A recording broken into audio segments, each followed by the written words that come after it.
राहुल गांधी के सिपाहियों ने आधी रात को छापा मारकर दरअसल मोदी सरकार का चेहरा सबके सामने ला करके रख दिया। मोदी सरकार का जो डर था ना, जो कांप रहा है पूरा सिस्टम, उसकी भी सच्चाई खुल करके सामने आ गई। सच्चाई तो कॉकरोच जनता पार्टी की भी खुल करके सामने आ गई। और इतना ही नहीं, इसे इस तरीके से देखिए कि कांग्रेस के एक एक्शन से मोदी सरकार इतनी बौखलाहट में है कि उसने 48 घंटे पहले ही सरेंडर कर दिया और सरेंडर करने के लिए एक बड़ी साजिश रची, जिसका सबूत अभी मैं आपको दिखाऊंगा। भाजपाइयों की बड़ी पुरानी आदत है बहानेबाजी की, तो आज वो बहानेबाजी आपके सामने हम रखेंगे। नमस्कार, मैं स्वप्निल और आप मुद्दा देख रहे हैं। दोस्तों, आगे बढ़े उससे पहले एक छोटी सी अपील।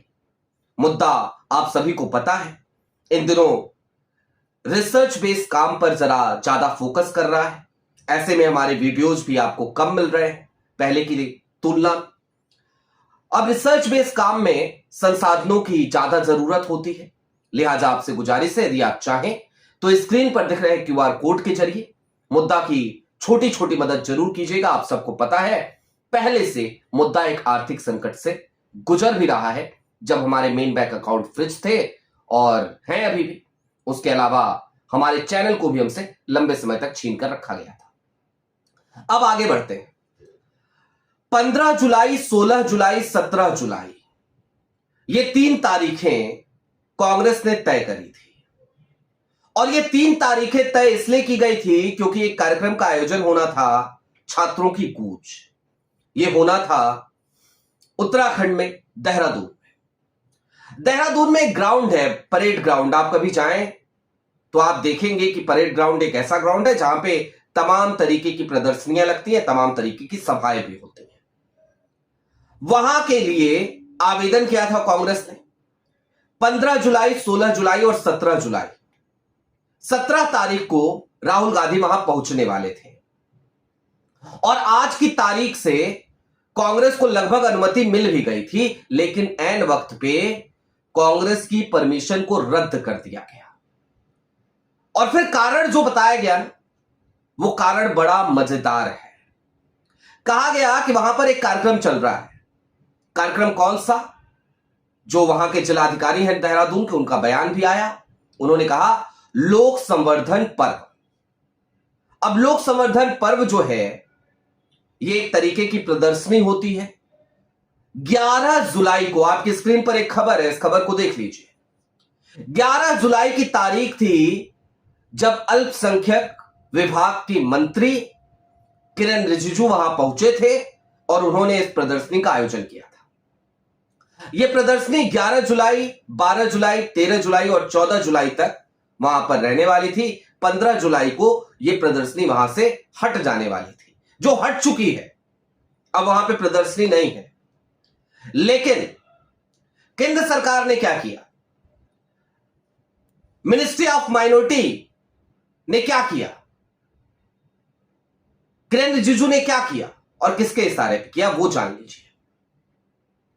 11 जुलाई को उद्घाटन हुआ था, 14 जुलाई तक प्रदर्शनी चलनी थी। 15 जुलाई से कांग्रेस को वहां पे अपना कार्यक्रम करना था, छात्रों की कूच, उसके लिए परमिशन मांगी थी, परमिशन मिल गई थी। लेकिन केंद्र सरकार ने, किरण रिजिजू ने, अल्पसंख्यक मंत्रालय ने लोक संवर्धन कार्यक्रम जो समाप्त हो चुका है उसकी अवधि बढ़ा दी। कहा ना, अब यह प्रदर्शनी 17 जुलाई तक चलेगी। और इसी को आधार बताते हुए देहरादून के जिलाधिकारी ने राहुल गांधी की उस सभा को, उस कार्यक्रम को परमिशन नहीं दी और कहा कहीं और जाइए भैया, यहां पे कार्यक्रम नहीं हो पाएगा।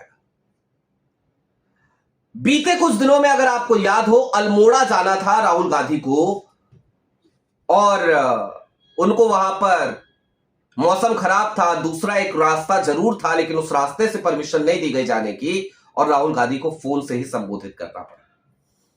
तो ये सब कुछ हुआ है और ये सब कुछ हो रहा है। और क्यों हो रहा है? क्योंकि एक डर है, एक भय है।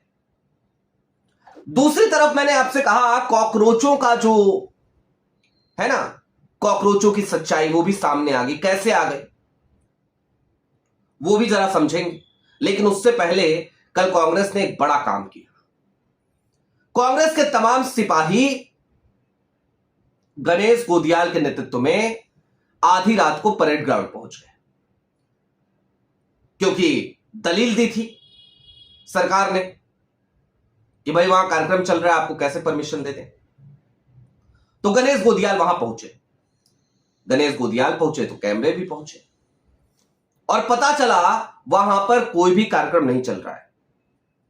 लोक संवर्धन कार्यक्रम यानी कि वो प्रदर्शनी, उसका बोरिया, बिस्तर, टेंट, तंबू सब हट चुका है। माफ कीजिएगा। और जब सब कुछ हट चुका है तो फिर परमिशन क्यों नहीं दी जा रही है, अब जरा ये भी समझ लीजिए। दरअसल कांग्रेस का ये जो छात्रों की गूंज कार्यक्रम है ना, जिसके तहत 9 अगस्त की तारीख पहले से फिक्स है कि कांग्रेस कूच करेगी दिल्ली की तरफ, देश के अलग अलग हिस्सों से, और पूरे देश में जगह जगह आपने देखा होगा एक सीरीज में प्रेस कॉन्फ्रेंसेज हुई, और अब पूरे देश में प्रदर्शन चल रहा है, प्रोटेस्ट चल रहा है एनएसयूआई का और आईवाईसी का। तो ये जो एक्शन है, इससे छात्र इतनी तेजी से कांग्रेस से जुड़ रहे हैं, राहुल गांधी से जुड़ रहे हैं, कि मोदी जी का पूरा सिस्टम हिला पड़ा है। और कांग्रेस का ये एकमात्र एक्शन मोदी जी की कुर्सी की चूल्हे हिला चुका है। लिहाजा डर सता रहा है और बाधाएं उत्पन्न की जा रही है। लेकिन दूसरी तरफ याद कीजिए जरा कॉकरोच जनता पार्टी सीजेपी के प्रोटेस्ट को, तो आपको कुछ चीजें याद आएंगी। आज लोग कह रहे हैं कि भाई सोनम वांगचुक अनशन पे बैठे हैं, राहुल गांधी वहां नहीं जा रहे। आज उन सब सवालों का जवाब आपको इस वीडियो में मिलेगा। जरा सोचिए और याद कीजिए। अभिजीत दीपके आते हैं, प्रदर्शन की अनुमति उनको एयरपोर्ट पर थमा दी जाती है, और वो सीधे जाते हैं, प्रोटेस्ट करते हैं। 3-4 बजे तक वहां प्रोटेस्ट होता है, उसके बाद वो चले जाते हैं अपने घर। कितनी हाई फाई व्यवस्था होती है। और ये कितना अजीब सा नहीं है कि वो सरकार जो लगातार आंदोलनों को कुचलने के लिए जानी जाती रही, वही सरकार एक प्रोटेस्ट को जो सरकार के खिलाफ है उसके लिए रेड कारपेट बिछाती है और कहती है कि आइए हमारे खिलाफ नारे लगाइए, जंतर मंतर पे बैठिए। अब आज सोनम वांगचुक वहां भूख हड़ताल पे बैठे, लेकिन अभिजीत दीपके क्या कर रहे हैं, बाकी लोग क्या कर रहे हैं? स्क्रिप्टेड राजनीति। ऐसा लग रहा है जैसे स्क्रिप्ट थमा दी गई है और उसी स्क्रिप्ट के तहत राजनीति हो रही है, और सोनम वांगचुक भी उसका हिस्सा लगने लगे। मुझे माफ कीजिएगा, मेरी पूरी सहानुभूति है सोनम वांगचुक के साथ। उनका वजन काफी कम हो गया है, उनकी सेहत की चिंता है हमें, लेकिन उसे इस तरीके की राजनीति नहीं करनी चाहिए। इंडियन एक्सप्रेस की तरफ से सौरभ द्विवेदी वहां पहुंचे और उन्होंने सोनम वांगचुक से जब बातचीत करी तो उसमें सोनम वांगचुक ने एक बड़ी अजीब सी बात कही। उन्होंने कहा कि अगर विपक्ष के लोग नहीं आएंगे, राहुल गांधी नहीं आएंगे, अखिलेश यादव नहीं आएंगे, ये लोग नहीं आएंगे, तो जनता इनको नकार देगी। जनता सब देख रही है।